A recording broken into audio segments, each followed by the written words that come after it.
आणि आता एक ताजी बातमी हाती येते। भाजपच्या 12 आमदारांना एका वर्षासाठी निलंबित करण्याचा महाराष्ट्र विधानसभेचा ठराव सुप्रीम कोर्टाने रद्द केलाय। आताची ही महत्त्वाची बातमी। 12 आमदार निलंबन प्रकरण सुप्रीम कोर्टाने आमदारांना दिलासा दिलेला आहे। भाजपच्या 12 आमदारांना मोठा दिलासा मिळालाय। याविषयी अधिक माहिती घेऊयात आमचे प्रतिनिधी प्रशांत लीला रामदास यांच्याकडून। प्रशांत, काय अपडेट? अतिशय महत्त्वाचा मोठा निर्णय झालेला आहे। खास करून महाराष्ट्राच्या राजकारणाला एक प्रकारे कलाटणी देणारा हा निर्णय आहे आणि एक प्रकारे देशातीलही विविध विधानसभांसंदर्भातला हा निर्णय अतिशय महत्त्वाचा आहे। भारतीय जनता पक्षाच्या 12 आमदारांना एका वर्षासाठी निलंबित करण्याचा जो महाराष्ट्राच्या विधानसभेने ठराव घेतला होता, तो ठराव सुप्रीम कोर्टाने रद्दबातल ठरवला। याचा अर्थ असा होतो की सभागृह असो किंवा कुठलेही सत्ताधारी पक्ष असो, त्यांना एखाद्या आमदाराला एक वर्षासाठी निलंबित करण्याचा अधिकार नाही आहे। निलंबित करण्याचा अधिकार जो आहे तो फक्त एका अधिवेशनासाठी आहे आणि त्यानंतर ज्या पद्धतीने आमदारांना अधिवेशनाबाहेर निलंबित करण्याचा ठराव जो आहे तो असंवैधानिक, बेकायदेशीर आणि विधानसभेच्या अधिकाराच्या पलीकडे आहे, असं देखील सर्वोच्च न्यायालयाने म्हटलं आहे। याचा अर्थ असा होतो की मोठा एक प्रकारे असं म्हणावं लागेल की मोठी जोरदार असं म्हणता येईल धक्का महाराष्ट्राच्या विधानसभेच्या या सर्व खास करून जो निर्णय घेतला होता सत्ताधारी पक्षाने त्याला बसलेला आहे। अगदी प्रशांत, पण 12 आमदारांना एका वर्षासाठी निलंबित जे करण्यात आलं होतं त्यानंतर आता हा दिलासा म्हणावा लागेल। एकंदरीतच महाराष्ट्र विधानसभेचा ठराव सुप्रीम कोर्टाने रद्द केल्यानंतर हा महाराष्ट्र विधानसभेला देखील धक्का आहे। अधिक काय सांगता येईल याबद्दल? बरोबर आहे, हा अतिशय महत्त्वाचा म्हणजे 12 आमदार जर बघितले आपण तर ज्या 12 आमदारांना खास करून एका वर्षासाठी निलंबित केलं होतं ते 12 आमदारमध्ये आशिष शेलार होते, जे भारतीय जनता पक्षाचे ज्येष्ठ नेते आहेत। संजय कुटे आहे, हे जे देखील ज्येष्ठ नेते आहेत भारतीय जनता पक्ष। यांना सगळ्यांना एक प्रकारे ज्या पद्धतीने महत्वाचं म्हणजे जर बघितलं तर हा एक प्रकारे मोठा निर्णय आहे। खास करून न्यायमूर्ती एम खानविलकर यांनी दोन्ही पक्षाचं म्हणणं ऐकून घेतल्यानंतर हा आदेश दिलेला आहे। आपल्याला माहिती होतं गेल्या 18 जानेवारीला सुनावणी दरम्यान महाराष्ट्र सरकारने युक्तिवाद उभा केला होता की विधानसभेच्या सदस्यांना निलंबित केलं असलं तरी तो सदस्य राहतो, फक्त त्याला स्वतःचा अधिकारात मत मांडता येत नाही, असं देखील स्पष्ट केलं होतं। या युक्तिवाद संपूर्णपणे खास करून आशिष शेलार यांच्या वकिलांनी हा खोडून काढलेला आहे। त्यांनी स्पष्ट केलं की विधानसभेच्या अध्यक्षांना निलंबित करण्याचा अधिकार आहे, पण त्या अधिकाराची मर्यादा आणि योग्य अयोग्यता हे ठरवणं कोर्टाच्या हाती आहे, असं त्यांनी स्पष्ट केलं होतं। त्यानंतर हा महत्वाचं म्हणजे हे प्रकरण काय हे जर आपल्या सगळ्या प्रेक्षकांना सांगायचं असेल तर महत्वाचं म्हणजे गेल्या वर्षी विधिमंडळ पावसाळी अधिवेशनात ओबीसी आरक्षणाच्या ठरावावर विधानसभेत चर्चा सुरू असताना राजदंड उचलणे, माईक खेचणे, त्याचबरोबर अध्यक्षाच्या दालनात तालिका अध्यक्ष भास्कर जाधव यांना धक्काबुक्की करणे, शिवीगाळ करणे, अपशब्द वापरून गैरवर्तन करणे यासाठी 12 आमदारांना निलंबित करण्यात आलं होतं। हे 12 आमदार कोण कोण आहे? आशिष शेलार वांद्रे पश्चिमचे आमदार आहेत, अभिमन्यू पवार औसाचे आमदार आहेत, गिरीश महाजन जामनेरचे आमदार आहेत, पराग अळवणी विलेपार्लेचे आमदार आहेत, अतुल भातखळकर कांदिवलीचे पूर्वचे आमदार आहेत, संजय कुटे जामोद जळगावचे आमदार आहेत, योगेश सागर चारकोपचे आमदार आहे, हरीश पिंपळे मूर्तिजापूरचे आमदार आहेत, जयकुमार रावळ सिंदखेडचे आमदार आहेत, राम सातपुते माळशिरसचे आमदार आहेत, नारायण कुचे बदनपूर जालनाचे आमदार आहेत आणि बंटी भागडिया हे चिमूरचे आमदार आहेत। अशा या 12 आमदारांना 5 जुलै 2020 रोजी निलंबित करण्यात आलं होतं। यासाठी संसदीय कार्यमंत्री अनिल परब यांनी या संदर्भातला ठराव देखील मांडलेला होता। पण ज्या पद्धतीने सुप्रीम कोर्टामध्ये सुनावणी झाली त्यावेळी जर बघितलं गेल्या वेळी सुनावणीच्या दरम्यान या संपूर्ण कारवाईवरती एक प्रकारे सुप्रीम कोर्टाने ताशेरे ओढले होते। एका वर्षासाठी निलंबनाची कारवाई करणे म्हणजे ही आमदारांना नव्हे त्या मतदारसंघालाही दिलेली शिक्षा आहे, असंही सुप्रीम कोर्टाने म्हटलं होतं। लोकशाहीमध्ये चुकीचा पायंडा पाडू शकत नाही, यामुळे लोकशाही मूल्याची तडजोड केली जाऊ शकत नाही, यामुळे लोकशाहीला होण्याचा धोका संभवतो। त्यामुळे 60 दिवसापेक्षा जास्त आमदारांना निलंबित करणे आणि बडतर्फ करण्यासाठी याच्यात कुठलाही फरक नाही, असंही स्पष्ट केलं होतं। आणि संपूर्णपणे ज्या पद्धतीने माहिती पुढे आलेली या सगळ्या पार्श्वभूमीवरती विना प्रतिनिधित्व एखादा मतदारसंघ राहू शकत नाही. त्यामुळे कुठल्याही आमदाराला एका वर्षासाठी निलंबन करणे योग्य नाही असंही सुप्रीम कोर्टाने म्हटलंय. त्यामुळे हा एक जोरदार तडाखा महाविकास आघाडीच्या सरकारला बसलाय. खास करून शिवसेना असो, राष्ट्रवादी काँग्रेस पक्ष असो किंवा काँग्रेस असो, या तिन्ही पक्षांनी मिळून या 12 आमदारांच्या विरुद्ध जो या पद्धतीने ठराव मांडला होता, हा ठराव सभागृहाच्या चुकीचा आहे असं स्पष्टपणे मांडलं. त्यामुळे आता महाविकास आघाडीकडे काय पर्याय आहे या निकालासंदर्भात ते पुन्हा एकदा पुनर्विचार याचिका दाखल करतात का, हे देखील पाहणं महत्त्वाचं ठरणार आहे. प्रशांत, तुम्ही असेच सोबत राहा. आपल्यासोबत अतुल भातखळकर आहेत, आपण त्यांच्याकडून सुद्धा जाणून घेऊयात. अतुलजी, सुप्रीम कोर्टानं हा ठराव, विधानसभेचा ठराव आता रद्द केलेला आहे, काहीसा दिलासा म्हणता येईल? 100% हा न्याय सर्वोच्च न्यायालयात केलेला आहे आणि विधिमंडळामध्ये बहुमताच्या जोरावर मनमानी करण्याचा जो प्रयत्न महाविकास आघाडी सरकारने केला होता, त्या सरकारला एक मोठी चक्राप आहे. आणि हा एक लँडमार्क डिसिजन सर्वोच्च न्यायालयाने दिलेला आहे की विधिमंडळामध्ये बहुमताच्या जोरावर विधिमंडळ बेजबाबदारपणाने आणि बेकायदेशीरपणे वागणार असेल तर सर्वोच्च न्यायालयाला याच्यामध्ये हस्तक्षेप करण्याचा आणि आमदारांना आणि त्याच्या मार्गाने सर्वसामान्य लोकांना, ज्या 3 लाख लोकांचा मी प्रतिनिधित्व करतो, त्या लोकांना न्याय देण्याकरता सर्वोच्च न्यायालय सक्षम आहे. अशा प्रकारचा एक ऐतिहासिक निर्णय सर्वोच्च न्यायालयाने दिलाय.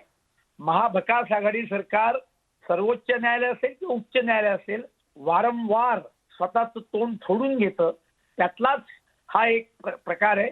फक्त या निर्णयामुळे लोकशाहीचा विजय झालाय आणि यापुढे बहुमताच्या जोरावर तुम्ही आमदारांना अशा पद्धतीने विधानसभेपासून, सभागृहापासून वंचित ठेवू शकणार नाही. ही अत्यंत स्वागतार्ह अशा प्रकारचा निर्णय आज सर्वोच्च न्यायालयाने दिलेला आहे. अगदी अतुलजी, असं देखील न्यायालयानं नमूद केलेलं आहे की ज्या भागाचे हे आमदार प्रतिनिधित्व करता आहेत तर त्या भागातल्या जनतेवरती सुद्धा हा अन्याय होतोय असं सुद्धा न्यायालयाने नमूद केलंय. 100%. कारण आम्हाला विधिमंडळाच्या आवारात सुद्धा प्रवेश करण्यापासून रोखलं. हा अभूतपूर्व ठराव होता. सभागृहातून रोखण्या म्हणजे एक तर कुठलीही चौकशी केली नाही. आम्ही 12 आमदारांमधले 8 आमदार तर आपल्या खुर्चीवरनं मग उठलेले होते माझ्या सकट, तरी सुद्धा निर्णय घेतला. निर्णय कोणी केला? प्रोटेम स्पीकरने केला, उपाध्यक्षांनी केला नाही, कमिटी नेमली नाही, आमचं म्हणणं ऐकून घेतलं नाही. आणि अशा स्थितीमध्ये सभागृहाच्या बाहेर जे काही घडलं त्या संदर्भामध्ये इतका अन्यायकारी आणि हुकुमशाही प्रवृत्तीचा निर्णय घेतला. मला असं वाटतं ही महाविकास आघाडी सरकारला, उद्धव ठाकरेंना सर्वोच्च न्यायालयाने दिलेली चपराक आहे आणि या निर्णयाचा उपयोग देशभरातल्या सर्व विधिमंडळाकरता हा मार्गदर्शक होईल आणि लोकशाहीचा विजय झालेला आहे. आम्ही लोकप्रतिनिधित्व करत असलेल्या मतदारसंघातल्या जनतेचा हा विजय आहे असं माझं मत आहे. धन्यवाद अतुलजी, तुम्ही दिलेल्या या प्रतिक्रियेबद्दल. तेव्हा हे होते अतुल भातखळकर आणि त्यांनी म्हटलेलं आहे की हा लोकशाहीचा विजय आहे. प्रशांत, या ठिकाणी या 12 आमदारांना हा आता दिलासा आपण म्हणू शकतो. विधानसभा अध्यक्षांच्या कक्षात गोंधळ झाल्यानं यांना निलंबित करण्यात आलेलं होतं. याविषयी न्यायालयानं, सुप्रीम कोर्टानं हा ठराव रद्द केल्यानंतर त्यानंतर कोणकोणत्या विशेष नोंदी न्यायालयानं केलेल्या आहेत, म्हणजे न्यायालयाचं ज्या नोंदी आहेत तर त्या नेमक्या काय आहेत? अतिशय महत्वाची नोंद या संपूर्ण निकालादरम्यान खास करून सुप्रीम कोर्टाने केली आहे. आणि निकाल देताना सुप्रीम कोर्टाने अतिशय स्पष्ट शब्दात हे स्पष्ट केलं आहे की असंवैधानिक आहे. म्हणजे हा जो निर्णय हा घटनाविरोधी आहे. दुसरं, हा निर्णय बेकायदेशीर आहे, याला कुठलेही कायद्याचा आधार नाहीये असं देखील कोर्टाने स्पष्ट केलंय.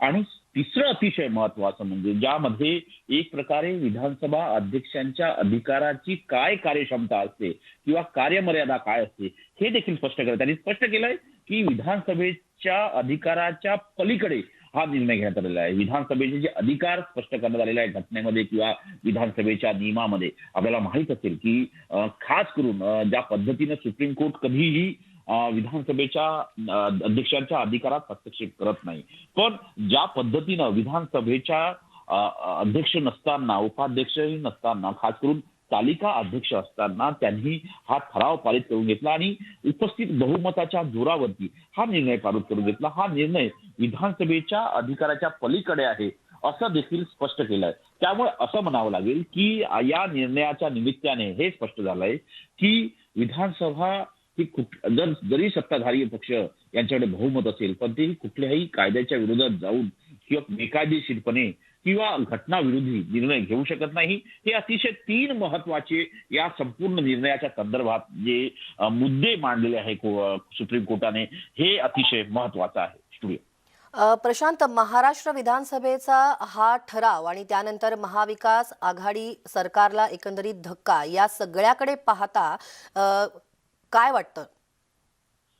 महत्वाचं म्हणजे ज्या पद्धतीने हा निर्णय आलेला आहे, हा निर्णय एक प्रकारे खास करून महाविकास आघाडीला जोरदार धक्का आहे की महाविकास आघाडी जर घटनाबाह्य काम करत असेल तर त्याला सुप्रीम कोर्ट ताळ्यावर आणण्याचं काम करेल, असं या पद्धतीने या निर्णयाच्या निमित्ताने सुप्रीम कोर्टाने स्पष्ट केलं आहे.